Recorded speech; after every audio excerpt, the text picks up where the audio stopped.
Hello, friends, and welcome back to Malicious Compliance Stories. Sounds like the business should be investigated because the owner was doing some shady things. What a bunch of morons. But hey, our OP got a whole repair for just a battery.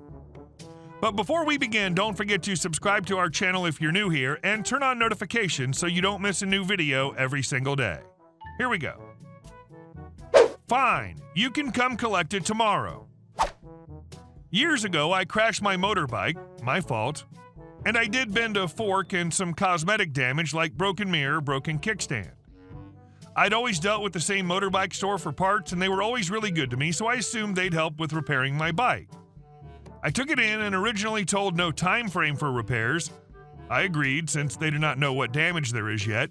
Originally, I get a call that both forks were bent and so on and told $800. 2 months later, I ring saying, hey, what's going on? Was told the forks never arrived, they'll have to reorder.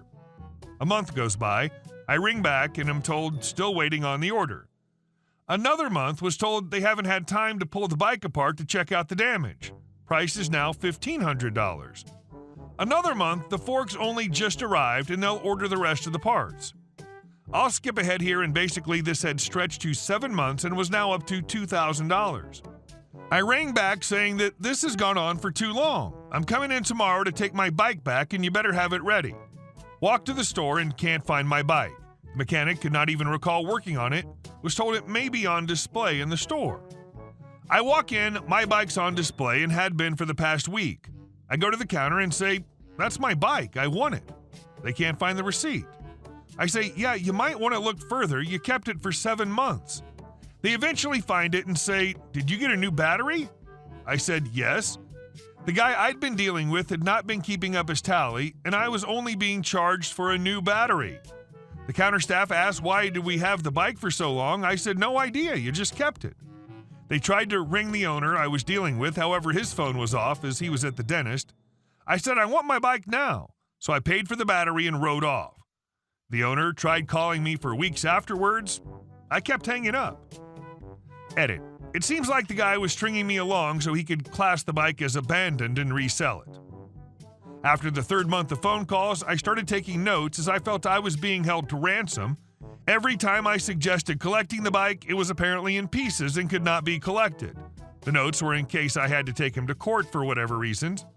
Some of the phone calls included, the bike will be ready next week, all the parts are on it. Next phone call, the parts didn't fit, we have to reorder. Remind him that he told me the parts were already on it. He would deny saying it and say another 2 weeks for the parts.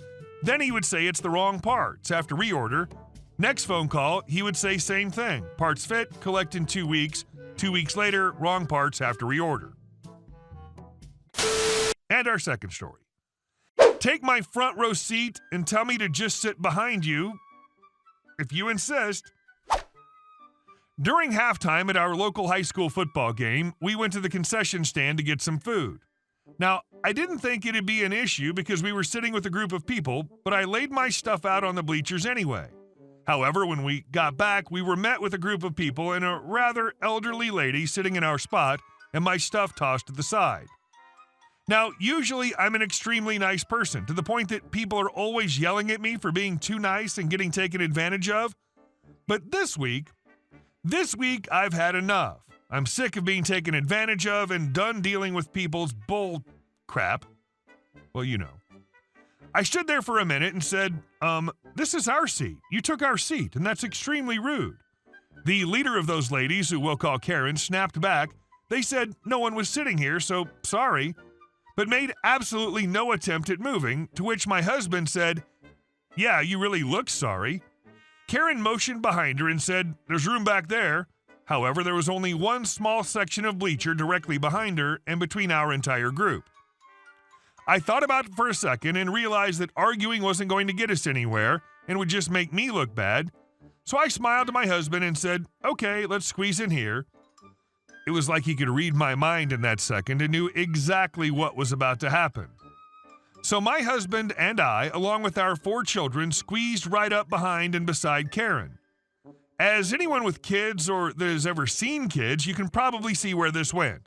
The kids were running on pure sugar, adrenaline, and school spirit after a long first week of school, and I made sure the youngest, a 6-year-old boy, sat right next to me, directly behind Karen in her large bleacher chair she'd set up. Did I also mention that the reason we were sitting up front is because kids can't sit still? These kids like getting as close as possible to see the game, but also enjoy coming back to us to sit and talk for a bit. In any other situation, I would have made sure my kids were respectful and courteous of those around us.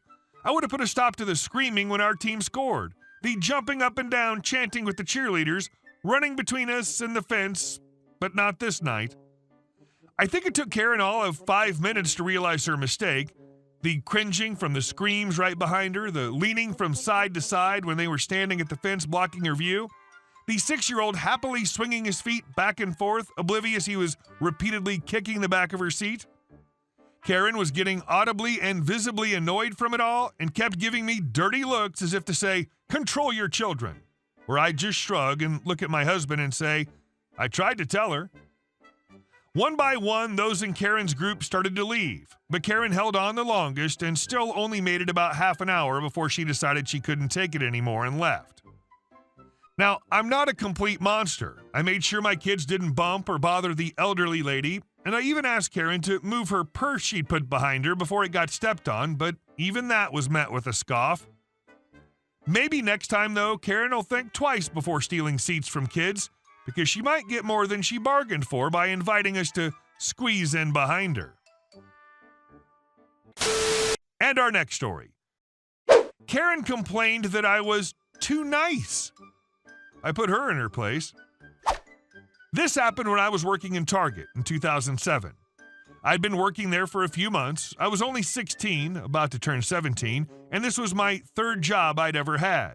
The last two were different grocery stores, and I'd not yet become fully comfortable with working at the register. I was good with customer service, but better with stock take and working the floor. On this day, the store had a huge sale on Manchester, and the store was very busy all day, and a few people called in sick, so we were understaffed. There were only 4 people on registers. There were about 10 registers, and this was before they had self-serve, and they put me on the register at the other end of the store, away from any other registers. I was only new there, so I didn't argue. After lunch and before closing, when most of the customers started to arrive, one of my last customers near the end of my shift of the day, let's call her Karen, had one item, a candle. I'd stocked these items myself the night before, so I knew the exact price, $7.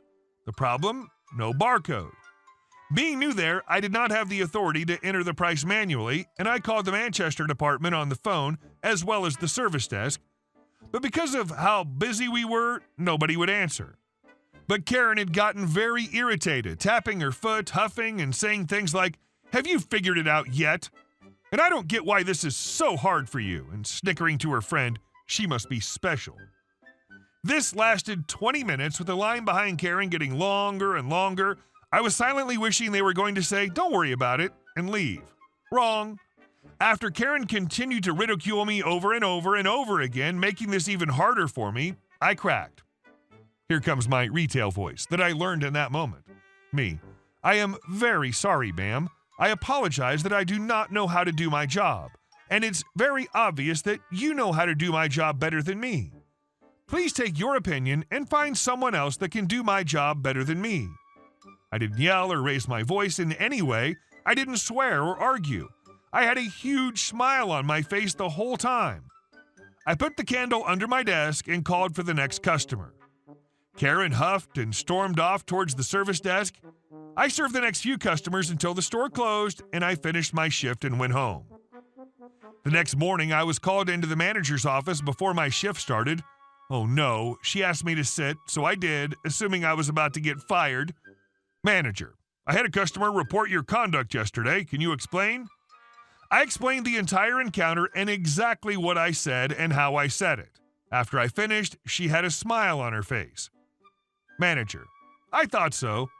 By the sounds of it, you handled the situation exactly how you should have. You're not in any trouble, and this isn't a warning.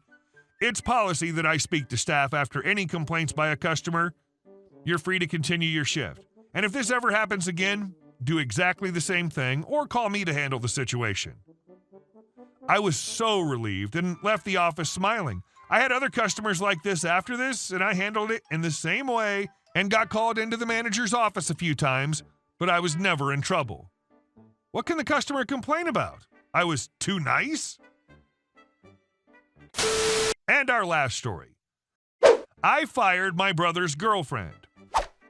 I, 35-year-old female, am the owner of a coffee shop. Linda, 23-year-old female, is one of my employees who joined 6 months ago. 4 months ago, she met my older brother, 37-year-old male, and they started dating. Ever since they started dating, Linda's been acting like she owns the place. She never comes on time and treats my other employees rudely. Every time I scold Linda, I end up receiving a call from my brother telling me not to pester his girlfriend. Recently, I've had enough. She's been shirking her responsibilities lately. Even after the holiday period ended, she chose not to show up. I called her up today and she told me that she didn't feel like coming in. I told her that I've had enough and that I was finally going to fire her. I told her we only needed diligent employees here and that she was clearly not one of them. Hours later, my brother stormed into my house cursing and yelling at me for firing his girlfriend. My husband kicked him out of the house, and I was honestly so annoyed. My parents think I'm an a-hole for firing my brother's girlfriend and for kicking my brother out of our house. Update: I received a call from my brother who's very pissed as Linda has dumped him. He says that had I not fired Linda, he wouldn't have gotten dumped. To a certain degree, that may be true. However, if I hadn't fired Linda, that would have only been disadvantageous for my coffee shop business. I think this makes things very clear now. Hey guys, thank you all for watching the video. I'll see you in the next one.